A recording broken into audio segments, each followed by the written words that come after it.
welcome back to Retrieving Sanity with your podcast host, Keegan, and this is your podcast for all mental health, addiction, recovery issues, and topics. And today we have a very special guest. His name is Kevin, and he is the founder and host of the Next Level University. So, Kevin, how are you doing today? Keegan, as I told you behind the scenes, I'm living the dream. We are recording this 10 a.m. on a Saturday morning, so I'm trying to bring the energy to each and every one of you. I'm grateful to be here and see where our conversation takes us. Heck yeah, that is some great energy to have on a Saturday morning. Saturdays are great because we can sit there and it is a Saturday, so it's meant for sitting and stuff, but you know, whenever we're living the 8 to 5, Monday through Friday, Saturday is the day that we get to do the things that we want to do. So how do you like to spend your Saturdays? So I own my own business and we have many clients and we have a big podcast and there's a lot of responsibility. So Saturdays I usually work. Nah.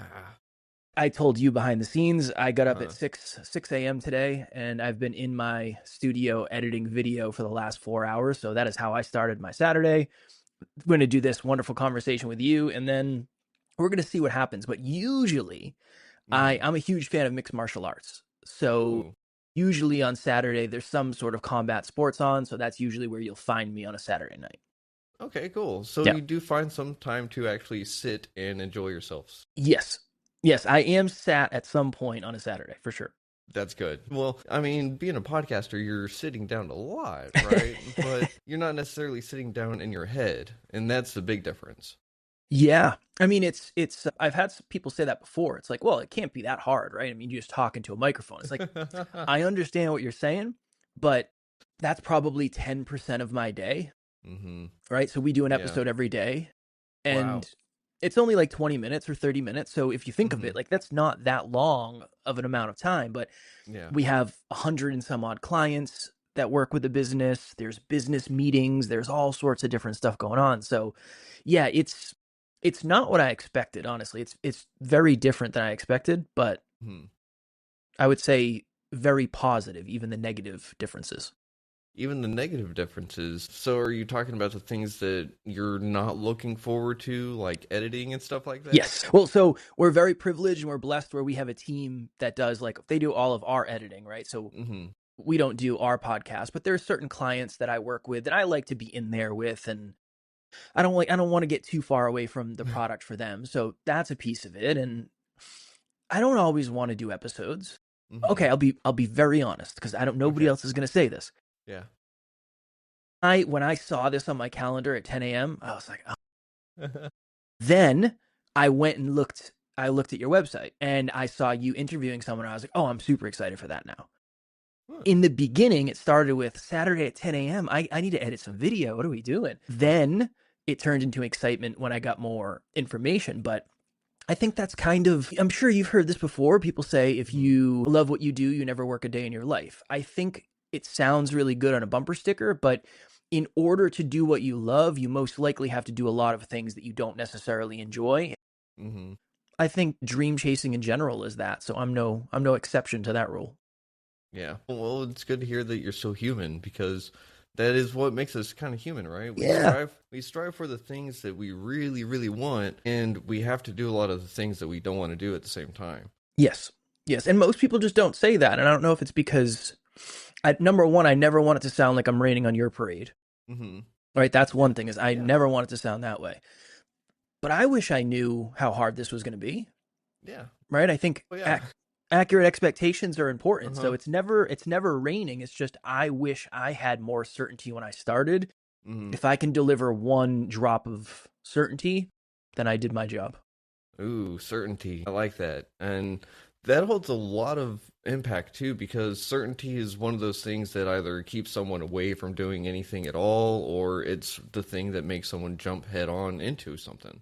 Yes. Yeah. I mean, you got to know, I'm a very certainty driven human being, far less now than in the past. But I think one of the reasons this journey has been so hard is because I traded in a lot of certainty for uncertainty, variety, surprises. Okay. Luck, potentially. I mean, a lot of different things. Understanding, I'm somebody who is a very big proponent of self-awareness. Okay. For most of my life, I didn't have any. So when I figured out, oh, maybe I am having some level of influence on the problems I'm having, let me dive into me and figure out myself. And I think self-awareness and understanding, okay, on a scale of 0 to 10, how much do you value certainty? How much do you require certainty? My wife loves fun, unique experiences, so she likes variety. Yeah. I don't care, Keegan. I could stay in this office all day and then watch UFC and then go to sleep. And that's get up, go to the gym. It's pretty much the same day for me. But I think that's just all self-awareness at the end of the day. Yeah, self-awareness can bring us light to the shadows, and it can show us parts of ourselves that we don't necessarily even recognize are there until someone points it out, right? Yes. But those are important, even though sometimes they suck, right? Yeah.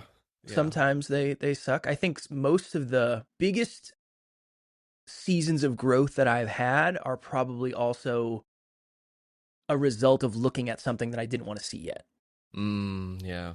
Right? Pushing. Yeah, because it's something that is kind of like a pimple on your face. It's not the best thing to look at, but you may not know that it's there until someone points it out, and then once you know that it's there, you just want it gone, right? Yeah. But it's not necessarily a bad thing either, right? It's just a part of life. Yeah, I would say the old pimple analogy is a good one. It's a good one. I don't know where it came from, so let's just hope that it actually stuck to the wall.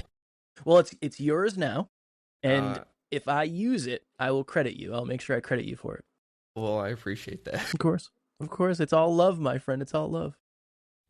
So whenever we talk about past and love and certainty, how did you find yourself where you're at? Because all of those things are huge milestones or chapters, and they are also things that, like you said, drive you or someone. So whenever you look at your story, how did all those things come into fruition to the next level university?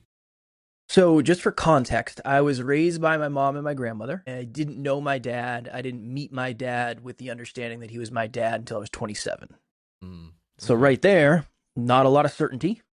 In the beginning, there's a lot going on. Outside of that, we didn't have a lot of money, lower middle class. Outside of that, childhood was normal, quote unquote. Whatever normal means, right? Normal is contextual and unique. I decided pretty early in life that I didn't want to go to college.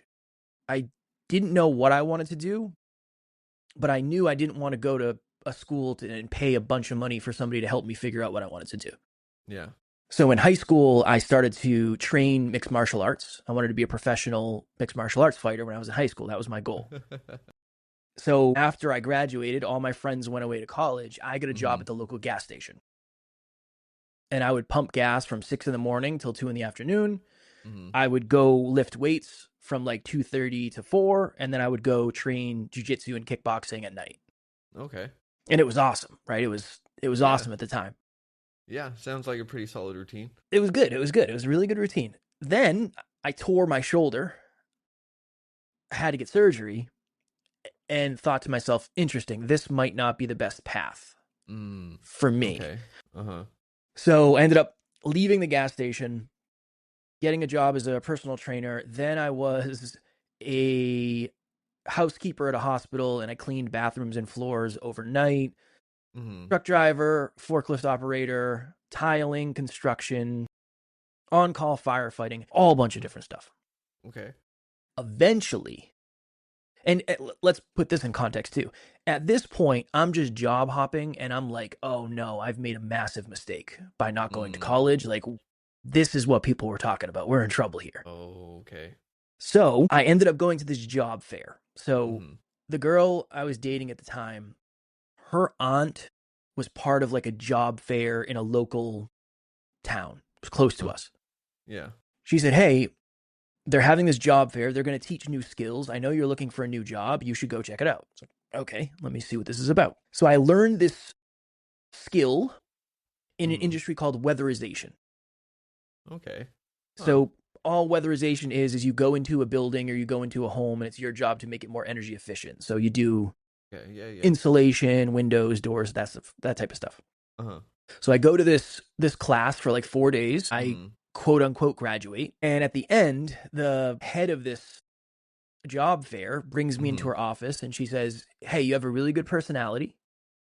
We're going to connect you with the best company. And I was like, I'm sure you say that to everybody. So, Yeah, but I right. appreciate it. Let's see what happens. She said, there's only one downside. It requires a lot of travel. And I was like, no, I'm good. Again, certainty.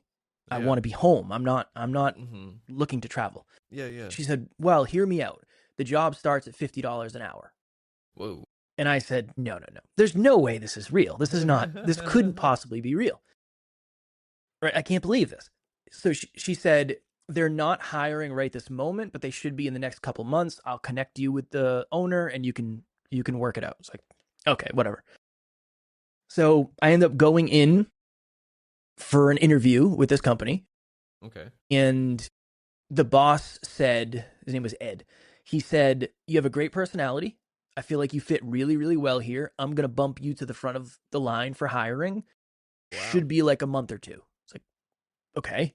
Huh. I keep hearing that. Let's see what happens. Yeah. Eventually, a month or two later, I get a call. And he said, are you ready to go?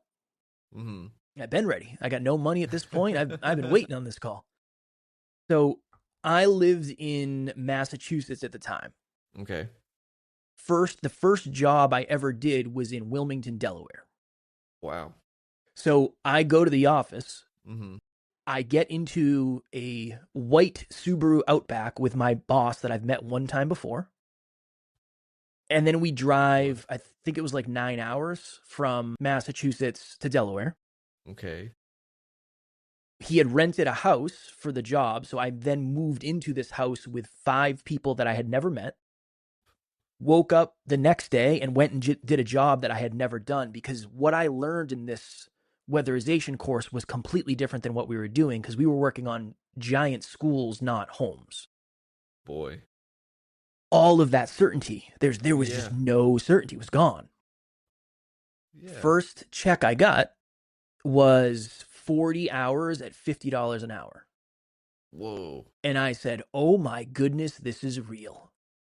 And I was hooked. I couldn't imagine that. I could not imagine making $2,000 in a week. Like I'm not supposed to do that. That's not supposed to happen for me. So I fell in love with this job because the paychecks were really good. So if you fast forward a few years, I was 25. My girlfriend at the time was a model. Okay. I was in the best shape of my life because I was getting ready to compete in a bodybuilding show. Oh, wow. I had this job. I had a nice car, brand new apartment, great friends. From the outside looking in, I was living the dream, Keegan. I mean, it can't get any better than that. Sure sounds like it. Right? Internally, unfulfilled, depressed, anxious, self-conscious, afraid of my own shadow, no self-worth, no self-belief, just a shadow of a human. Oh, man. So one day my girlfriend comes to me and she says, hey, I'm leaving. What? Yeah, she said, I have these big goals, these big dreams, these big aspirations, and I just don't feel like you can support me in them. And she was right. She was right. Yeah, she was right. Fair. And she said something very telling that when I think about it, it's like, this was such a pivotal moment in my life. Okay. She said, I would have left last month, but I was afraid if I did, you might kill yourself. Oof. And she didn't say it. It wasn't like a thing. It was more like, just so you know, I think you might be further down the hole than you think you are. Yeah. So she left. Work got slow. I definitely had an eating disorder at this point from my bodybuilding show. So I was riding the freaking struggle bus. Man. And the only thing I could think of is, well, I have to go make a bunch of money because that's the only way I'm going to dig myself out of that hole. Now, that was one shovel that I needed. I can dig myself out with that, but there's obviously other things I could have worked on. Yeah. So the next year, I get a promotion at my job.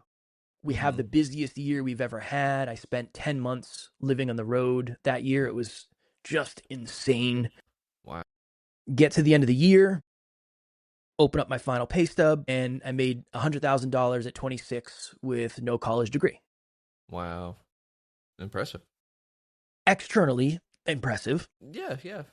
Internally, same stuff. I'm still depressed, still anxious, all those things. Yeah, money doesn't buy happiness. It does not buy happiness. No, it doesn't. It buys things, but not happiness. Mm-hmm. I realized in that moment that for most of my life, I had lived unconsciously. Mm. You can hear it. Okay. But the story is just unconscious hopping from one thing to the next thing. Yep. The opposite of unconscious is hyperconscious. Mm. So I did what any young man would do, Keegan. I started a Yeah. podcast called the Hyperconscious Podcast. Okay. And that was in 2017. Fell in love with podcasting. Uh-huh.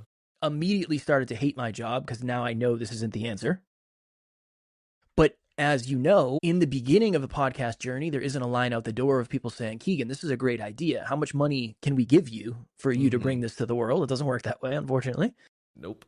So I had to keep going to this job, and it was starting to be another really busy year, and there was a ton of travel, and every time I packed my suitcase, I would just be homesick, and I was depressed, and I was anxious, and I started calling out of work. I started leaving the job sites early, showing up late. Mm-hmm.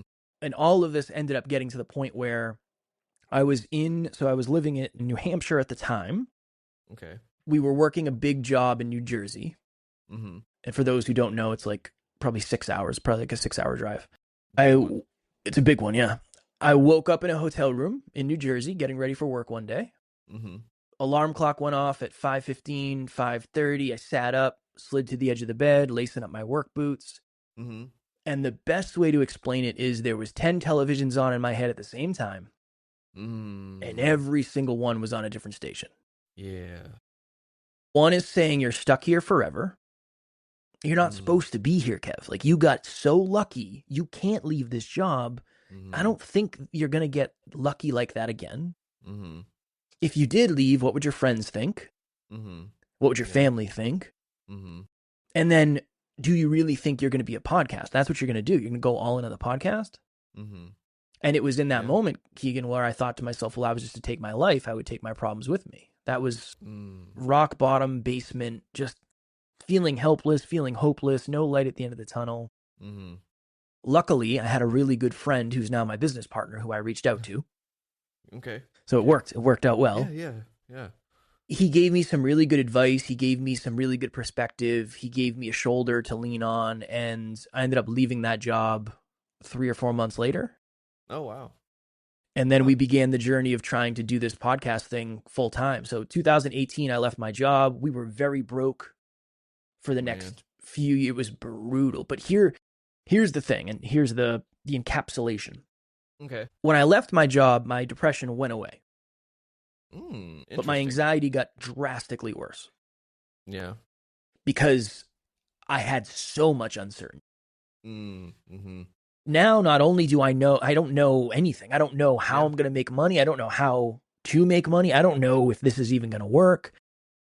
But I was also the most fulfilled I had ever been. So there was something to the dream chasing, becoming more, feeling proud of what I was doing. I mean, it was a very weird, strange time. So we've been doing this full time since 2018, just trying to figure out how to get better and how to be better speakers and podcasters and help more people. And now we're a successful quote unquote business internally and externally. Fulfilled and successful is what we're aiming for. Yes. That is way too awesome. Appreciate it. Yeah. And that is one hell of a journey, and one that I gotta say I admire myself. I appreciate it.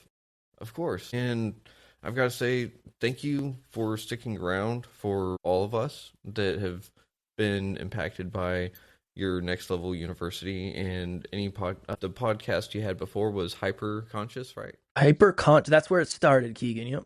Okay. I'm going to have to look it up and find some of the early stuff. So that Please don't. Please don't.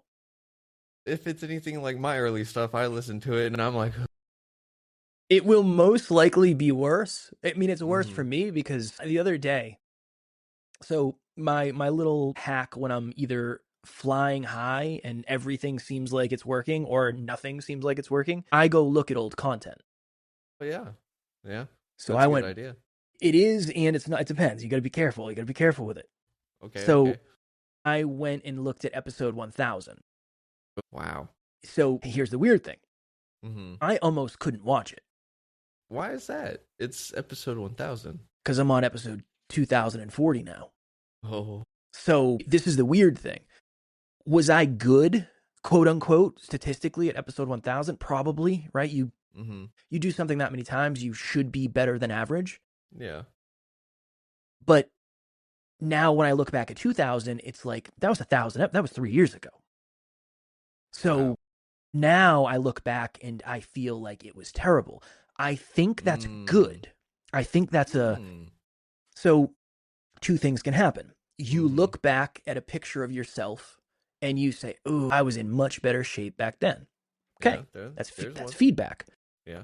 Or you look back and say, "Oh my goodness, I remember when I was blank and now I'm blank." Interesting. What a journey it's been.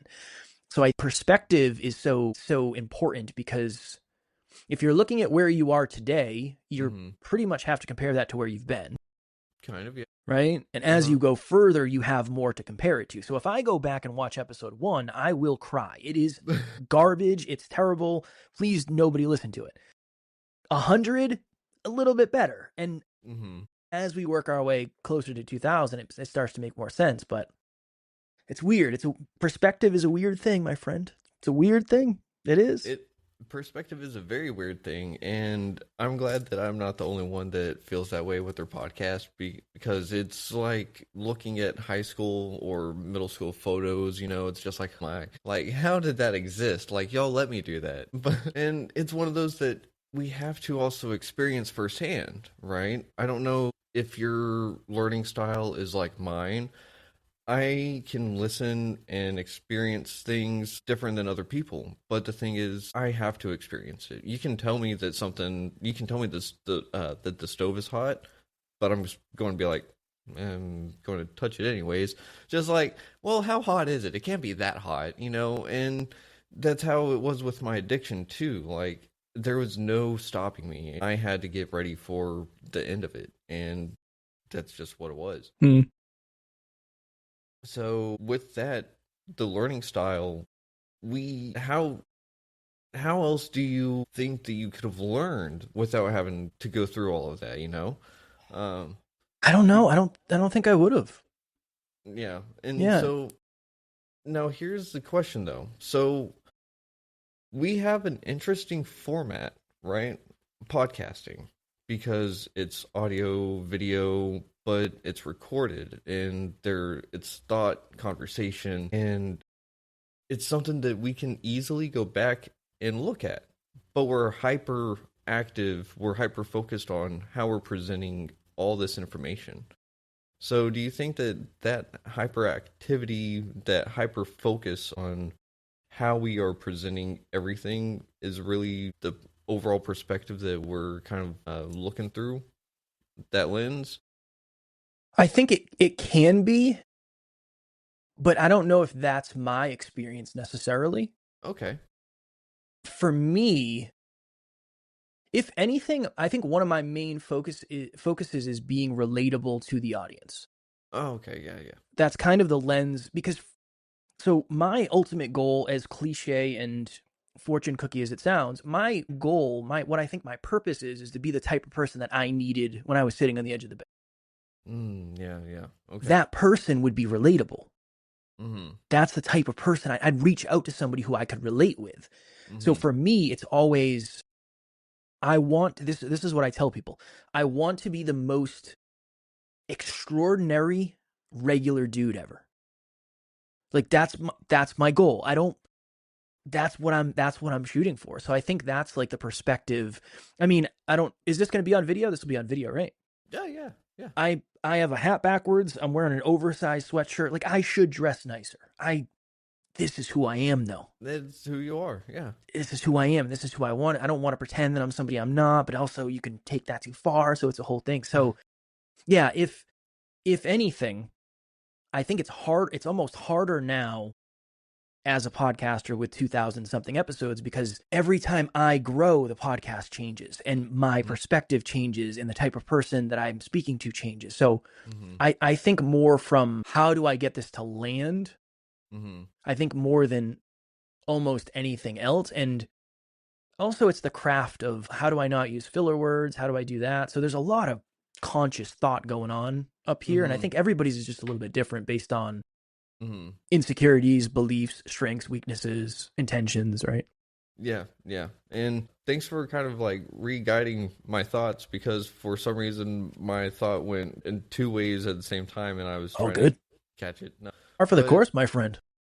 Yeah, it's part of being a podcaster, trying to come up with two questions or one question, and it's like, oh, he said this. Oh, man, I really want to talk about that. Oh, then he said that. And it's like, I want to hear everything that you've got to say. But that's the thing, is that even though we could record this 1 hour, 2 hour, 3 hour episode, that's still not your whole story, you know?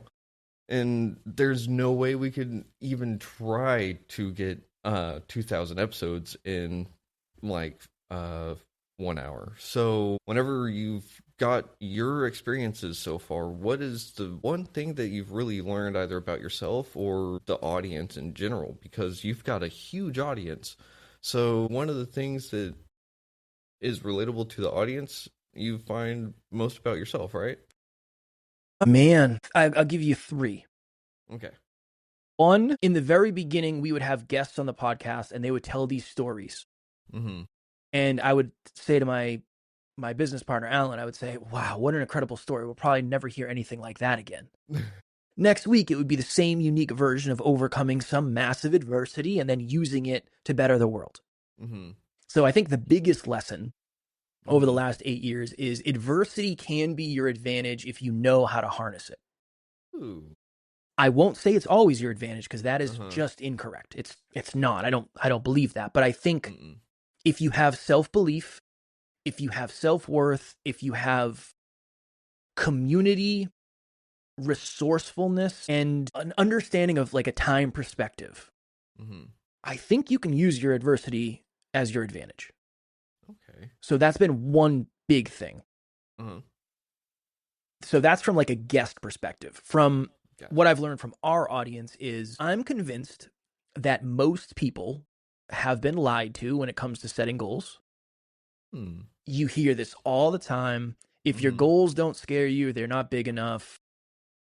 That type of stuff, it does not work that well with the vast majority of humans, because my business partner has the most self-belief out of anybody I've ever met. His goals do scare him, but it does not stop him from pursuing the goals. For me, if I set a goal that I'm scared of, I'm not going to pursue it. Why would I? That's highly illogical. Like uncertainty. Uncertainty, and or if I'm afraid of snakes and I set a goal to catch as many snakes as I can, I'm not going to do that. I'm not going to chase the goal. It doesn't make any sense. It's just illogical. Yeah. Right? So that's been another big thing, is I think you just have to be very careful with who you take advice from, because if I don't understand Keegan, and I don't truly understand the experiences, the beliefs, the limiting beliefs, all that stuff, I can't give you really accurate advice. I can give you a blanket statement. I can give you a menu. I can give you a recipe, but there are certain ingredients that just aren't going to work. Yeah. So that's the second thing. And then the third thing, I've learned this about me. Humans are way more malleable than I ever thought. This version of Kev, I did not think could exist 8 years ago. I did not. I could not even fathom it. I had never read a book. I couldn't even fathom it. So 8 years is a really long time. And not, depending. But it's not about getting 100% better today. It's about getting a little bit better today, or understanding yourself a little bit more, or doing a little bit less of the negative behavior. It's not necessarily about going from 0 to done. I think it's more about going from 0 to 1, or 1 to 1.5. I think it's not sexy, right? Small progress is not sexy, but what is the least sexy fundamentals are usually the things that move the needle the most. So yeah, those are 3 things I've learned over the last however many years. Okay. Wow. Those are some deep insights, because They really are, and they all really led to my question, and you kind of answered it in your third pillar, and that was the whole fact that you're not the same you whenever you started even episode 1000. That's a different version of you. Your thought process even was different. And that thought process probably changed so gradually you don't recognize it until you look back at the episode too, right? Yeah, that is one of the hardest things to explain about growth is if you get in the water and it's 65 degrees, Mm-hmm. you're not really going to notice when it goes up to 66. Mm-mm. And then when you adjust to 66 and it goes to 67, you're not going to note. You really aren't going to notice until it gets really, really, really hot. Mm-hmm. Or you'll notice if you're able to collapse time. So if you got in at 65 and then it went up to 95, you notice immediately, but that's not the way progress works. It works 66, 67. So I think we get used to the growth because it's not, the growth isn't, it doesn't compound exponentially in real life. Mm-hmm. The results don't compound. So yeah, it's really hard, but I think that's why the perspective, you need a checkpoint. Yeah. You need checkpoints, and you and I have checkpoints because we have something like this. And this is what I always say. The advice I always give is right now, whether you're watching this or listening to this, whether you feel like you're on top of the world or you're riding the struggle bus, take out your phone, record an audio message to yourself, a video message to yourself, write a note to yourself. Where are you when it comes to health? Where are you when it comes to wealth? And where are you when it comes to love? Check back in a month. Is it better? Is it worse? Is it the same? It's not going to feel any different necessarily. Bad or good, it's not going to feel any different. But if we have a checkpoint, I think we just need an anchor. We need an anchor point. We need to be able to recognize in real time. So that's always a tactic that I try to give. Anchor points. I love that. And I think you really did surmise growth in that water analogy because whenever you look at it that way, life really does feel like sometimes you're just dropped in a pot of boiling water. Yes. And sometimes it feels like you just got dumped out into the strainer and you watched all the water go everywhere and you're left with nothing. So it's going from those extremes and then finding yourself in stable water is definitely one of those like, oh, hey, this is weird. I shouldn't be here either. And yeah. So that's a growth that some people don't recognize either, is that stability is growth in itself. Yeah. And or they sabotage it, right? That's a common thing is people, it's so uncomfortable because you've been longing for it for so long, but you've never really experienced it. So you find a way to sabotage it. That's a whole nother conversation, but yeah, that happens a lot too. And a lot of people think that they're afraid of failure, but some of them are actually afraid of success. Yes. Yeah, I never knew. I remember my business partner, so Alan and I keep saying my business partner, Alan, I've mentioned him enough. His name's Alan. Him and I we used to have a podcast studio that we built. Okay.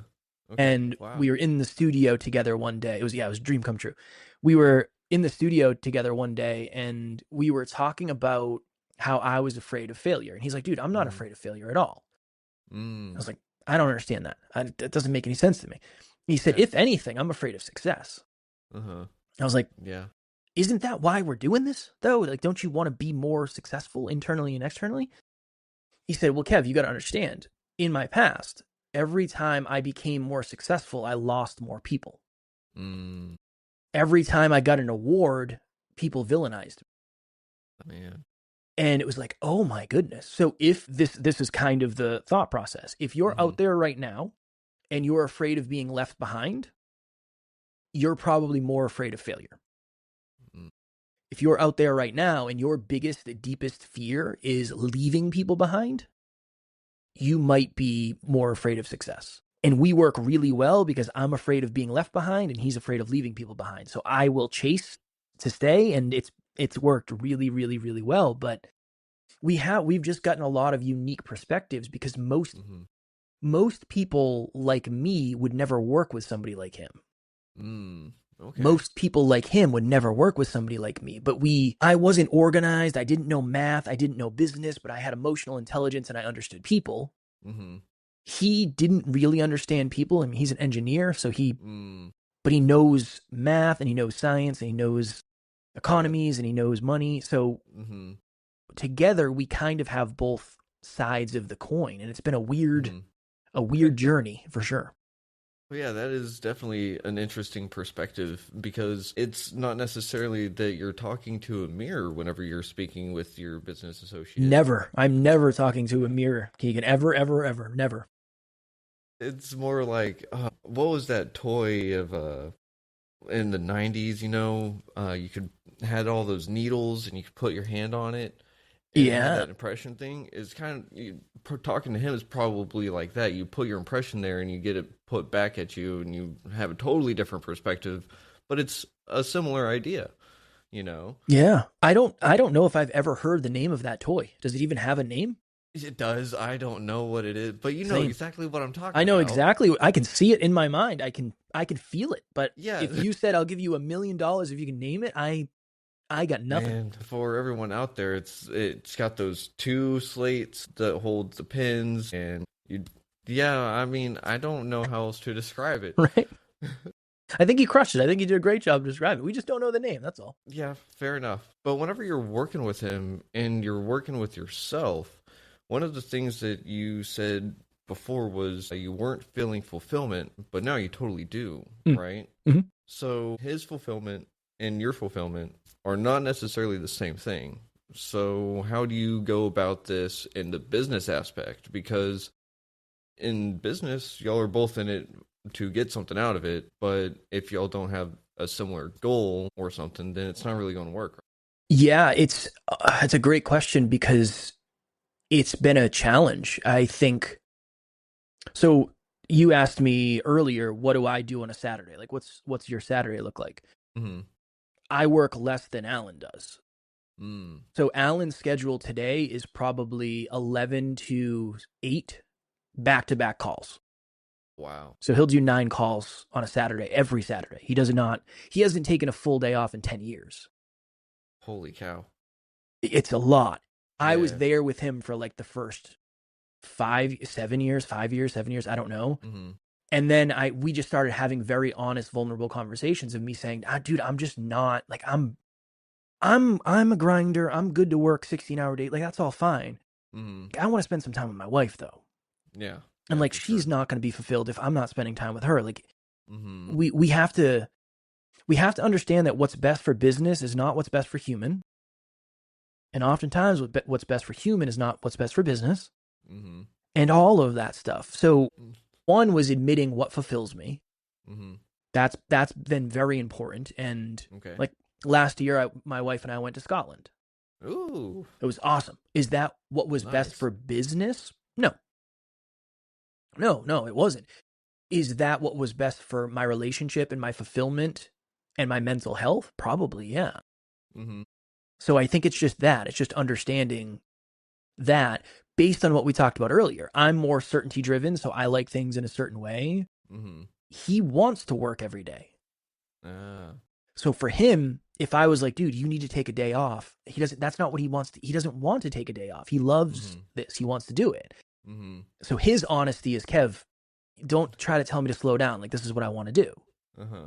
My honesty is, brother, I don't want to live my life the same exact way you do. Mm. Right? So like a couple of years ago, I was like, dude, I really want to buy a new car. Like, I've been working really hard. The business has grown a lot. Mm-hmm. It would mean something to me beyond like, oh, it's a nice car. It would prove to me that I actually accomplished something. Yeah, for sure. He doesn't get that. He doesn't know. That's not the way. Now he was supportive of it and we did it, but he will never buy a car to help him feel fulfilled in the growth that that's just not the way he's wired. Yeah. So it's just been that. It's just been a very honest, like if you and I met up and I said, hey man, I was thinking Mexican food. Yeah. And you're like, dude, honestly, love that for you. I don't really like that. It doesn't, I feel bad after, or I was thinking more like a steakhouse. It's like, well, I don't really like steak. Then we'd come to some level of understanding and we'd meet somewhere in the middle. And that's essentially what we've tried to do. Now, the beautiful thing is when it comes to core values, Mm-hmm. and core beliefs. Mm-hmm. We are very, very similar in that. That's good. And we also have we are aspiring to have the most successful self-improvement, personal development company on the planet. Like, that's what we're aspiring for. Our goals there are super aligned. It's just we're The honest. path. It's the path. And Alan always uses the analogy, if we're driving cross country, Mm-hmm. maybe I don't want to listen to the same music he does. Yeah. Yeah. Or on the same journey, we're going to the same place, but maybe I have my AirPods in and he's listening to something else. Like, okay, maybe I want to take the northern route and he wants to take the southern route. Okay, like, let's figure out how to do that. But as long as we're leaving from the same place and we're arriving at the same place, Mm-hmm. I think we're, you can find a way to optimize that and harmonize that, I would say. Yeah. So there's a lot of open communication, and you said it before too, vulnerable, because vulnerable is hard to do for a lot of people, especially for guys, because it's not something that we're taught brings value to the workforce. It's not something that brings value to different things, but in the end, if we're not vulnerable, how can anyone know anything about us? Yeah. It's hard because it's very hard, like you said, it's very hard to measure psychological safety. Mm-hmm. It doesn't show up. It's not going Yeah. to show up on a chart unless you ask the right question of Yeah. how comfortable do you feel being yourself here? Mm-hmm. I've never been Yeah. asked that before. Interesting. But yeah, it is. It's one of the keys. I mean, it's one of the pillars to our business. It's one of the pillars of our relationship. I mean, we've cried together. I couldn't count how many times. It's so common. It's not even worth talking about. It happens so often. It's not like Yeah. we have a conversation about it after. It happens so often. But Yeah. I think it's hard because we all know right now that there are Mm-hmm. certain people in your life that you don't feel safe being vulnerable. Mm-hmm. Yeah. The question is a couple questions. One, is it because you don't have that amount of courage yet? Mm-hmm. Totally fine if that's the answer. Mm-hmm. Two, you don't think they'd ever be receptive to it. That's a Yeah. different type of conversation. One of the things that really helped my friendships, I think I started doing this like 7 years ago. Mm-hmm. When my friends and I would hang out and we'd leave, I would say, I love you, and I would hug them. Yeah. And in the That's beginning, good. it is good, Keegan, but in the beginning, there was a couple of people that were like, what in the hell are you doing? But I also knew that it was new to them. It wasn't a judgment. It wasn't something that they wouldn't find value in, right? But Mm-hmm. there are definitely people in the past that I've been friends with that would not at all do that. Yeah. Yeah. Those probably aren't the people that I'm going to practice my vulnerability with. I'm going to find someone who I feel like is going to be more receiving Mm-hmm. of that. And that's why it's so hard. I think for a lot of us, unfortunately, the reason being vulnerable is so hard is because the people in our lives make being vulnerable hard, unfortunately. Mm. Yeah, you actually do raise a good point on that, because it does seem that the nurture versus nature aspect in that regard really is a major factor. Yeah. Yeah. And it is very true that a lot of people will sit there and not take a step forward because the people around them may not be receptive. But doesn't that fall onto the person experiencing that feeling, because they're saying, I don't think they have an idea of a person in their head, and they're essentially telling that person, like, hey, I think you're going to treat me this way if I do this. And that's doing themselves and that person a disservice, Yeah. It's a really good point. It's a really good point. It's hard. Those are very, very challenging waters to navigate. Think about how differently our conversation would go if, when I said something that was vulnerable, you said, Kev, you're soft. It's like, Mm. that's it. That's okay. So that's okay. That's where we're going to stop. It's hard. That's why it's like, it's courage on one end and it's humility on the other. I think the courage to express and the humility of the person who's being expressed to at least try to receive. But again, Yeah. being a human is hard as hell. It's hard. It is. And that's one of the things that we really knock other people for, is like, hey, I'm humaning right now. why can't you human too? And it's like, because you have no idea what's going on in my head, in my heart, in my soul, all of that. Because, and if you're not vulnerable, you can't let people know about that. So thank you for just being vulnerable for those around you and with us here, because it is one of those things that drives retrieving sanity, because if we're not vulnerable, if we're not open, then the audience can't be either. Of course. And Of course. it's a part of being human, it's part of retrieving sanity, it's part of literally just the human condition. So how did you grow those around you to be more receptive? Does that make sense? Did you grow those around you to be more receptive to how you were growing yourself? Or did you have to find the people that were receptive in the first place? No, I'm blessed where I've had some really amazing people around me. Mm-hmm. I've had some really amazing people around me, and very honestly, the people that didn't believe in what I was doing are just not here anymore. Mm. For me, my biggest fear is not being successful. Okay. So the last thing I'm going to do is I'm not going to keep anybody in my life who craps on me trying to do what I'm trying. I can't. It will break me. I can't do it. I'd rather be alone. I'd rather be alone in pursuing my dreams than surrounded by people who don't believe in it. So I'll say this, I think it's my job to try to lead. But everybody else in my life, they are vulnerable and growth-minded and ambitious to the level of their goals, not the goals that I prescribe for them. It's not up to me. Like, I could give you a ton of feedback and tips and tricks on podcasting. If you don't want that, it doesn't matter. Like, right? Value is contextual based on the person who's receiving it. So I think everybody has their own goals which predicate their own growth in the way that they grow. And I think I can try to lead the charge in certain things and just make sure that I'm receptive when somebody comes to me with something that they're testing. Like, I'm totally fine being the training wheels for someone. Cool, you've never been vulnerable? Awesome, let's try it. Let's give it a shot. That's been really important. But I think it's also super important to understand that it is a fine line and a potentially dangerous game to put your standards on somebody else. I can't expect everybody in my life to want to live their life like mine. One of my best friends said to me a couple of years ago, he's like, "Yeah, man, I don't know, like the whole self-improvement, personal development thing." He said, like, I enjoy it. It's really good. But I'm in real estate. I need to focus more on real estate. 100%.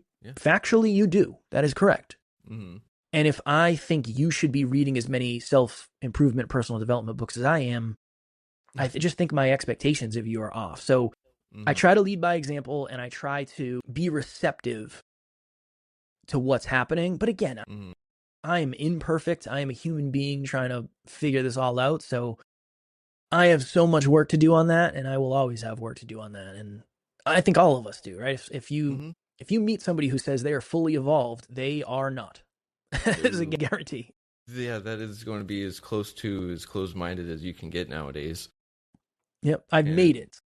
By that definition, you haven't, because you can't. It doesn't work that way. Yeah, you saying I've made it is like, oh, hey, I'm talking to a zombie because you must be dead. Yeah, you can make that. That's about it, though. Yeah. And see, it's one of those things, I had like 3 questions pop up, and I was like, I want to talk about that, that, and that. And it's one of those things that I can sit there and say, there's so much to talk about all at once that it feels like there's never enough time. But at the same time, it feels like everything just goes all right back in a circle, right? It's all connected. After doing 2,000 episodes, you're probably sitting here going like, I wonder where the next episode is going to go, if it's going to connect back to this one, or if it's going to connect to this one. It's just got to be interesting, because you've seen a myriad of facets of life. And essentially, what do you think is the main message that you've seen come across to you? Man, nobody is ever really correct about you. And all I mean by that is we had a client, we still do. We have a client who is just a very intelligent. He's a leadership expert, TEDx speaker. He's just a very well-spoken, good human. Mm-hmm. And one time he said, Kev, the press is never right. He said, you're never as good as they say, and you're never as bad as they say. It's like, whoo, what a powerful statement. That, but for all of us, that's been the lesson, is what you think about you is far more important than what anybody else thinks about you, because you talk to you more than you talk to anybody else. That. So if we get off here and then behind the scenes, Keegan says, wow, that was good, Kev. You're really good at this. It doesn't matter if I don't think I am. It doesn't matter. That has happened so many times where somebody be like, Kev, that was really good. I'm grateful and I appreciate that. And I'm humbled by that feedback, but you don't know what was going on in my head. Yeah. What's going on in my head is what I need to figure out. I'm glad the painting worked, but I didn't know what the hell I was doing for most of the time. So I need to figure that out. That I think that's an important thing, that there's a lot of opportunity for external feedback and external significance, but that is not the solution. The solution is not that. The solution is not external for most of us. I think the solution for most of us is internal. So that's been the big thing for me, is external results create an opportunity for an internal level, like up level. Yeah. Then when you up level internally, you get more external opportunities, and it becomes this cycle forever. If you stop working on one of those opportunities go away, and I think that's how we get out of balance. Are you ever really balanced? But yeah, it would be that. We have to juggle the internal world and the external world if you want to impact more people, increase your lifestyle, be fulfilled, be more capable, have more skills. That's probably the biggest thing, I would say. Okay. That's awesome. And I think that you encapsulated it very well, because I was sitting there kind of thinking along the same lines of, as you were going along, I was kind of like, everything is pointing to, I'm nowhere near 1,000 episodes, but I've already kind of seen that pattern of just people being people and humans. And it's working on the inner self and then working on the outer self. And then it really has been awesome to just talk to people that experience it and then want to go and share it with the world. And so it's just like, Kevin, I gotta thank you for just, of course, all of this. It is amazing. And unfortunately, we are right near the end of this episode, and it felt like, honestly, 10 minutes. It always does, my friend. It always does. I'm happy. If you got a couple other questions, I'm happy to hang out for a couple minutes. I don't know what you got next, but I got editing, and so life. You know how that goes. I do, of course. I got editing and all this other stuff behind the scenes that make the podcast I know the go. feelings. But that's also the thing too, is that we didn't get as much into everything, and it's just because I like to chase rabbits, because I never know where the conversation's going to go. And sometimes kind of like how we were talking about earlier, you said everything just goes right back to it. It's one of those that I would love to see where our next conversation goes, if you would be, of course, willing to be back on. Yep, 100%. Done. Sweet. I'll be on as many times as you'll get sick of me, Keegan. No, I won't. For me, I appreciate the depth of conversation. So, like, I love the fact that you chase rabbits, and there's always and again, this might come off as arrogant. I don't mean it that way. There's always a point in an episode where you kind of hit rock bottom or I don't want to say rock bottom. You hit concrete with someone. Yeah, it's like, okay, so that's the depth that we're going to get to. Awesome. We didn't get to that depth. So I think you and I are feeling that. It's like, dude, I would love to do it again, and let's see how deep we can get. I'm in forever. Heck yeah. Well, I really appreciate that. But before we do too much else, all of your shout outs, what do you got for the audience? Man, usually I do 3. The podcast is called Next Level University. We're on all the podcast platforms. We're on YouTube. We do an episode every day. So after you listen to Keegan's episodes, you can come check us out. My handle on Instagram is NeverQuitKid. any questions, comments, or concerns, send me a message there. And then my email is kevin@nextleveluniverse.com. Again, same thing. If you have questions, if it's about podcast, whatever, shoot me a message. I am happy to answer. I'm not going to say you have to pay me for any of this. Like, I just want to add value. I want to be a good person. So anything I can do to help, just let me know. Well, Kevin, it has been an absolute honor and a pleasure having you on the show. And I know that you said that you had suicidal ideations in the past. Do you know a number that someone can call if they are suffering from the same thing? I don't, so I would kick that to you because I'm sure you do. Yes. So if there's someone in the U.S. and they are suffering suicidal ideations or they're having any kind of mental health crisis, whether it was a bad breakup, but be on their report card, they can dial 988 and they will have someone on the other line that is willing to help them keep their light in this world.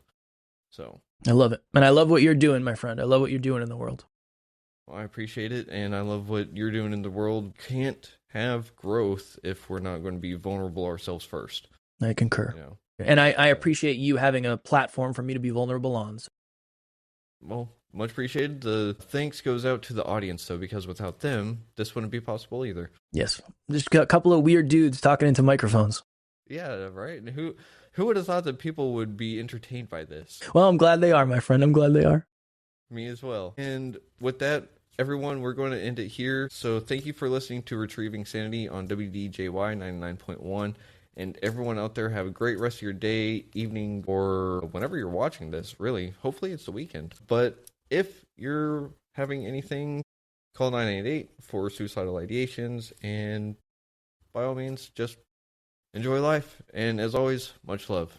So until next week, Shalon. Bye.